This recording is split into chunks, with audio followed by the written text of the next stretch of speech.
Okay, so till now we have seen different related work in a NumPy, previously 2 sessions, और 2 sessions के अंदर हमने देखा कि NumPy के बेसिक्स फंक्शनैलिटीज़ एरे के साथ क्या है एंड डायमेंशनल एरे के साथ हम किस किस तरह के बेसिक फंक्शनैलिटीज़ यूजिंग NumPy कर सकते हैं।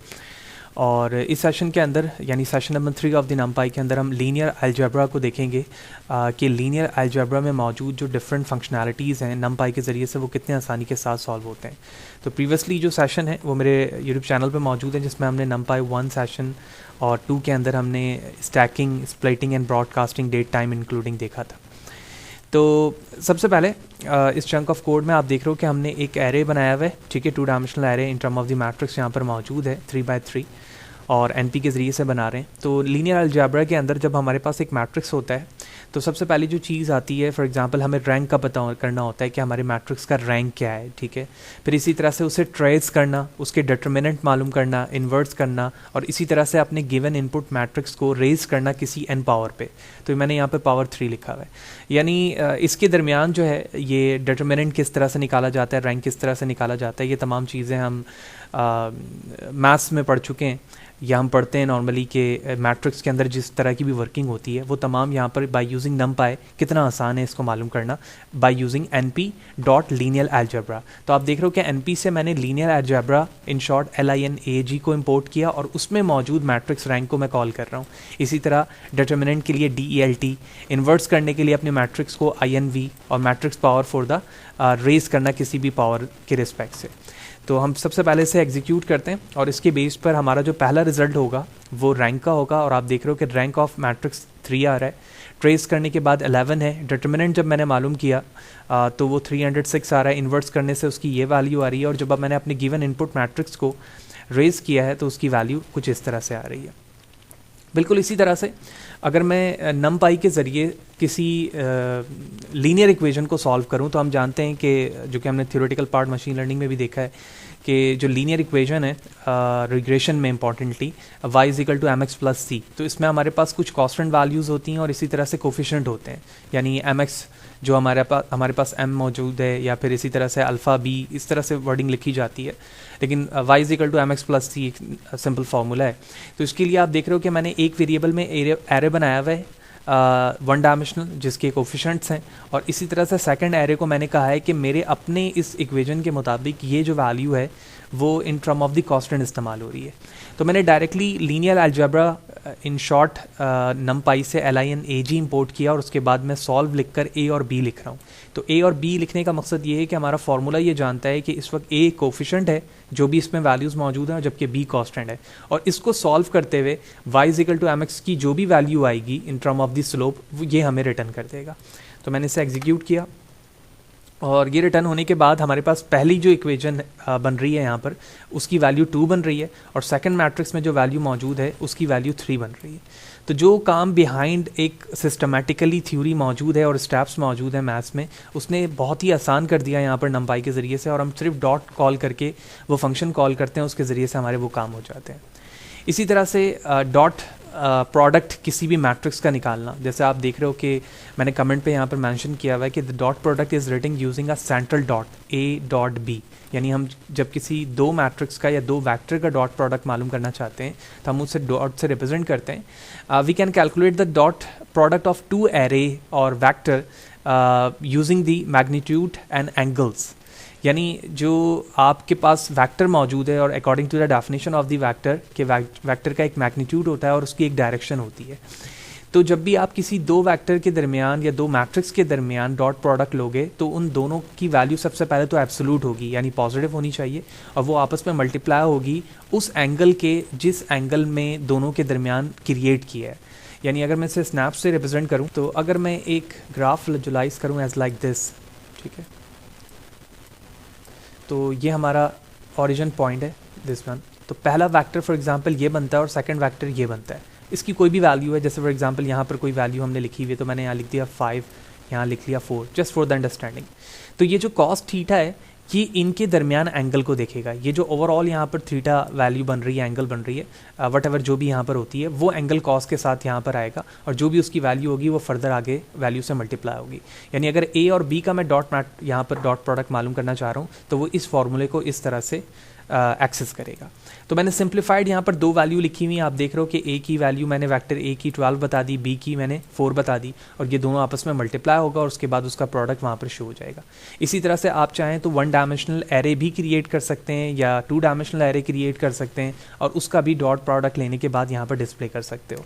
तो मैंने इसे एग्जीक्यूट किया और आप देख रहे हो कि 12 4 48 यहाँ पर सेकंड वैल्यू डिस्प्ले हो रही है, जबकि ऊपर जो वैल्यू मौजूद है हमारे पास 5 4 का, इसने यहाँ पर इसे 20 डिस्प्ले किया है। 5 4 से 20 इस बेस पे यहाँ पर डॉट प्रोडक्ट आ गया। इसी तरह से डॉट प्रोडक्ट में हमारे पास वी डॉट इस्तेमाल होता है। जिस तरह से ओनली सिंपल मैंने एनपी से डॉट कॉल किया है, इसी तरह से मैं वी डॉट भी कॉल कर सकता हूँ। वी डॉट क्या है और डॉट प्रोडक्ट फर्दर किस तरह से वर्क कर रहे होते हैं वो आप नमपाई के डॉक्यूमेंटेशन पे जाकर भी वो फर्दर चीज़ें पढ़ सकते हो, जो मैंने यहाँ पर यूआरएल ओपन कर रखा है।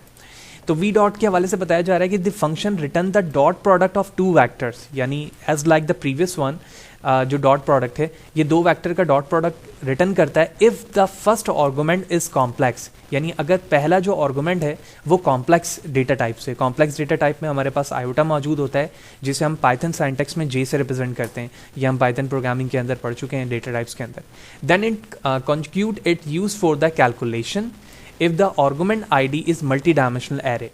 तो अगर हमारे पास मल्टी डायमेंशनल एरे के फॉर्म पर मौजूद है तो वो चीज़ वहाँ पर उसकी मैग्नीट्यूड के साथ हैंडल की जाएगी और बेसिकली हमें ये बात समझ में आई कि जहाँ पर हम वी डॉट इस्तेमाल करेंगे वहाँ पर जो हमारे पास आर्गुमेंट है पहला, वो ज़रूरी है कि वो कॉम्प्लेक्स फॉर्म पर हो या कॉम्प्लेक्स डेटा टाइप में हो। तो आप देख रहे हो कि यहाँ पर हमारे पास कॉम्प्लेक्स में चीज़ें मौजूद हैं डेटा टाइप में।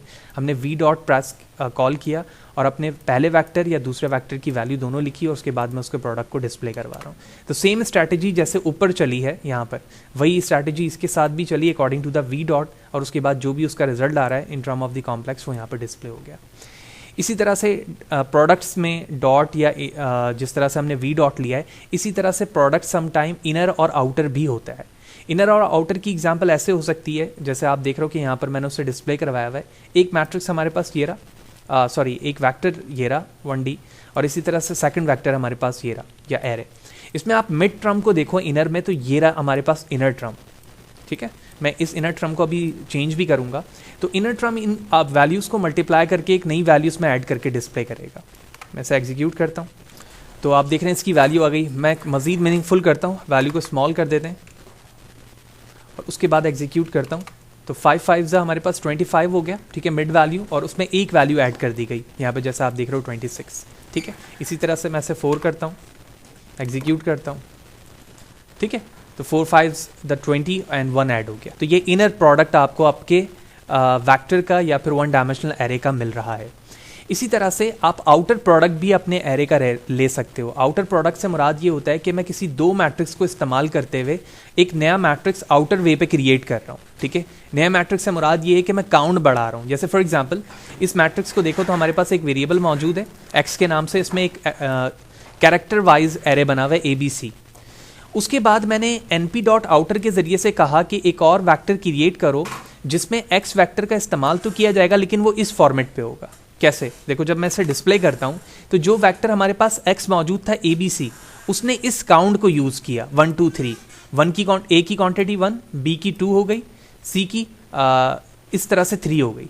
तो उसने हर एक वेरिएबल को फर्स्ट रॉ के अंदर काउंट वाइज डिस्प्ले किया है, ठीक है। तो ये किसके लिए हुआ? आउटर के लिए। यानी जिस तरह से मैं इनर की वैल्यू डिस्प्ले करवा सकता हूँ, इसी तरह मैं आउटर को यूज़ करते हुए अपने वेक्टर को या अपने नमपाई वैल्यू को या वेरिएबल को इस फॉर्म पे भी डिस्प्ले करवा सकता हूँ जैसे मैंने यहाँ पर किया है।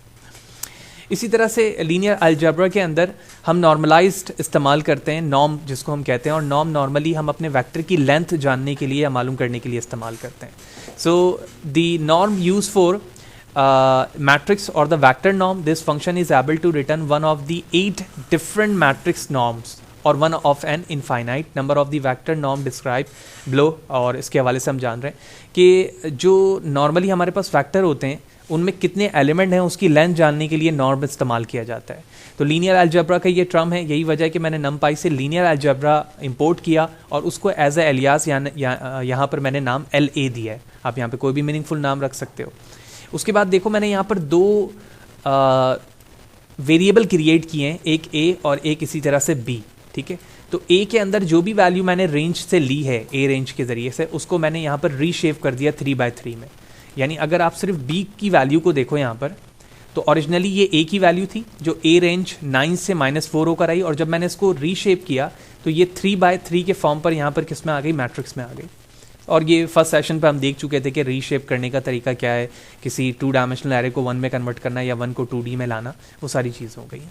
अब यहाँ पर इसकी लेंथ देखने के लिए यानी नॉर्म फॉर्म में देखने के डिफरेंट टेक्निक्स होते हैं। जैसे नॉर्म A है, B के साथ FRO पैरामीटर है, .INF है, ये सारे डिफरेंट पैरामीटर्स हैं जो डॉक्यूमेंटेशन पे जाने के बाद भी आप प्रॉपर्ली इसको पढ़ सकते हो। तो मैंने तमाम चीज़ों को यहाँ पर डिस्प्ले करवाया हुआ है। तो मैंने यहाँ पर वेक्टर या फिर मैट्रिक्स A को इस्तेमाल किया और डायरेक्ट डिफरेंट जगहों पर मैंने B को किया हुआ है। आप चाहो तो एक ही को कर सकते हो। तो हर एक मैट्रिक्स की यानी which one and this one, इसकी नॉर्मलाइज फॉर्म यहाँ पर शो हो रही है, ठीक है। जो टोटल काउंट है इसमें एलिमेंट का, वो नॉर्मलाइज वे पर यहाँ पर रिप्रेजेंट हो रहा है। ओके, बिल्कुल इसी तरह से हमने एक और मैट्रिक्स क्रिएट किया है और इसमें भी हम तमाम नॉर्मल फॉर्म को यहाँ पर परफॉर्म करके दिखा रहे हैं। जैसे कि आप मैट्रिक्स देख रहे हो हमारे पास के 1 0 1 0 1 0 एंड 1 0 1 के फॉर्म पर मौजूद है, और इसके भी वही 8 कंडीशंस हमें नॉर्मलाइज फॉर्म पे मिलेंगे, जिसके ज़रिए से हम अपने वेक्टर की या मैट्रिक्स की लेंथ को देख सकेंगे।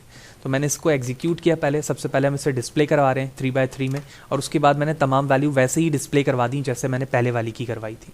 तो आप देख रहे हो तमाम वैल्यूज़ यहाँ पर डिस्प्ले हो गई एज लाइक दिस, बिल्कुल वो भी इसी तरह से यहाँ पर हुई। इसके बाद यहाँ पर मल्टी डॉट मौजूद है। जिस तरह से सिंपल डॉट मौजूद था, फिर हमने वी डॉट देखा। वी डॉट के बाद लीनियर अलजेब्रा में हमने देखा कि नॉर्म क्या चीज़ है और नॉर्म कितने टाइप्स की हैं और किस तरह से हम अपने वेक्टर को नॉर्म करके डिस्प्ले करवाते हैं। बिल्कुल इसी तरह से हमारे पास मल्टी डॉट भी मौजूद है। तो मल्टी डॉट क्या करता है, उस बताया जा रहा है compute the dot product of 2 or more arrays in a single function call while automatically selecting the fastest evaluation ordered।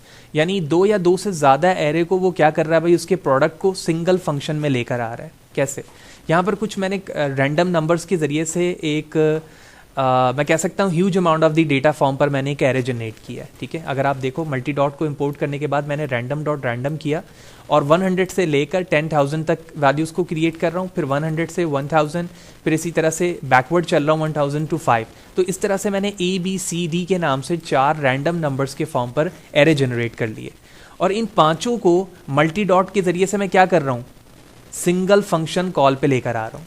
यही देखा ना अभी हमने डेफिनेशन में।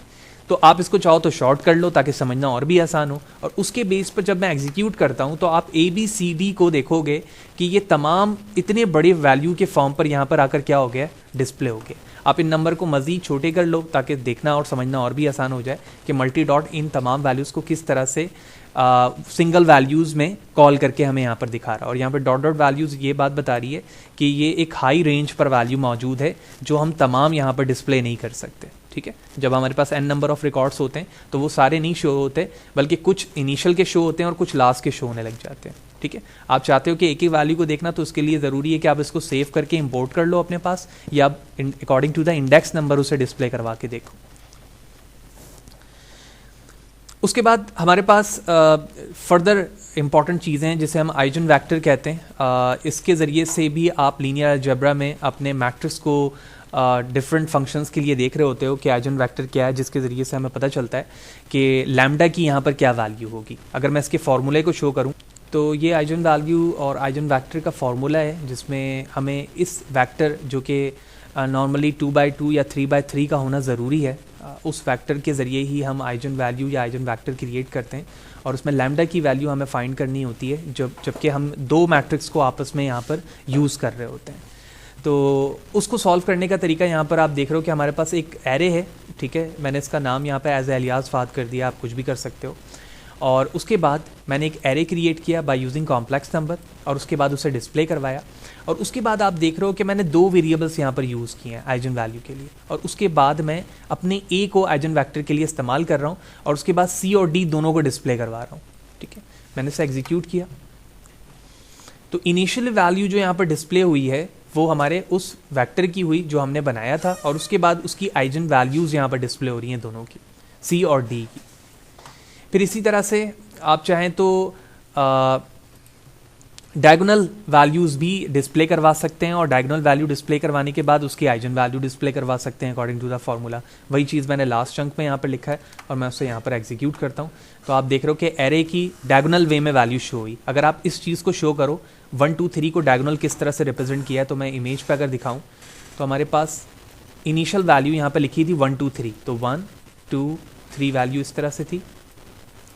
इससे डायगोनल शो करने के लिए ज़रूरी है कि हमारे पास 2D एरे हो, तो मैंने यहाँ लिखा 1, यहाँ लिखा 2, यहाँ लिखा 3 और यहाँ पर 0 प्लेस कर दिया एज लाइक दिस। तो आप देख रहे हो कि ये इस वक्त यहाँ पर डायगोनल फॉर्म पे शो हुआ। तो इस तरह से अगर मैं अपने वेक्टर को डायगोनल बनाना चाहता हूँ तो मुझे सिर्फ 1 डायमेंशनल एरे लेकर उसको डायगोनल फॉर्म पर रिप्रेजेंट करा देना होता है, और उसके बाद मैंने उसको डिस्प्ले करवा दिया। और उसी डायगोनल एरे को यूज़ करते हुए मैंने उसकी आइजन वैल्यू यहाँ पर डिस्प्ले करवा दी, जो कि यहाँ पर आप देख रहे हो 1 2 3 ओरिजिनल, और इसी तरह से ये आइजन वैल्यू डी की आ रही है। यहाँ पर ये समझना और भी आसान हो गया बनिस्बत इस कॉम्प्लेक्स नंबर के जो यहाँ पर हमने ऊपर देखा था। तो इस तरह से ओवरऑल इस सेशन पर हमने कुछ इंपॉर्टेंटली इस्तेमाल होने वाले लीनियर अलजेब्रा के अंदर वो फंक्शंस देखे जो नॉर्मली हम नमपाई के ज़रिए से यूज़ करते हैं। आइदर आप पाइथन पे मशीन लर्निंग पे काम कर रहे हो और डीप लर्निंग पे काम कर रहे हो, जहाँ पर आपके पास इमेज हो या स्ट्रीम रिलेटेड डेटा हो, कि आप उसमें किस तरह से अपने डेटा को रैंक में, ट्रेस में, डिटरमिनेंट में कन्वर्ट करके उसकी वैल्यू देख सकते हो। लीनियर इक्वेशन को सॉल्व करने का तरीका, डॉट प्रोडक्ट लेना, वी डॉट लेना, इसी तरह से नॉर्म फॉर्म क्या होता है, उसे किस तरह से हम एक्सेस कर सकते हैं, शेप्स वगैरह देखना वो।